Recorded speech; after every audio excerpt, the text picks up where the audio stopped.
தொடர்ந்து அங்கே நல்கொண்டா பகுதியில் இந்த கிருஷ்ணா நதிநீர் பங்கீடு இருக்கு இல்லையா, இதுக்காக தான் இந்த திட்டமானது கையெடுக்கப்பட்டிருக்கிறது. இதனுடைய மதிப்பு என்ன அப்படின்றத பார்த்துடலாம். கிட்டத்தட்ட 4637 கோடி ரூபாய் மதிப்பிலான ஒரு திட்டம் இது.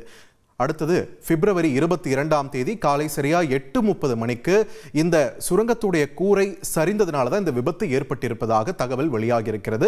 நேற்றை தொடர்ந்து இன்று 2வது நாளாக மீட்பு பணிகள் தொடர்ந்து நடந்து கொண்டேதான் இருக்கிறது.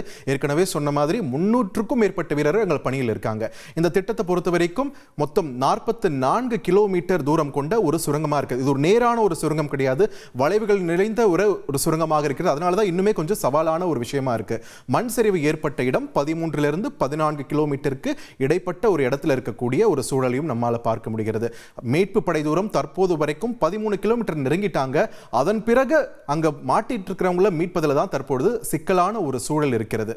அடுத்தது மொத்தம் 51 பணியாளர்கள் இருந்த நிலையில உள்ள எத்தனை பேர் சிக்கியிருக்காங்க? 8 பேர் சிக்கியிருக்காங்க. இதுல காயமடைந்த நிலையில 3 பேர் மீட்கப்பட்டாலும் மற்றவர்கள் எந்த பாதிப்பும் இல்லாம தப்பிச்சிருக்கக்கூடிய ஒரு சூழலையும் பார்க்குது. இந்நிலையில சுரங்கத்தில் சிக்கி இருக்கிறவங்களை மீட்பு குழுவினர் மீட்க முயற்சிக்கக்கூடிய காட்சிகள் வெளியாகி இருக்கு. அதை இப்போ பார்க்கலாம்.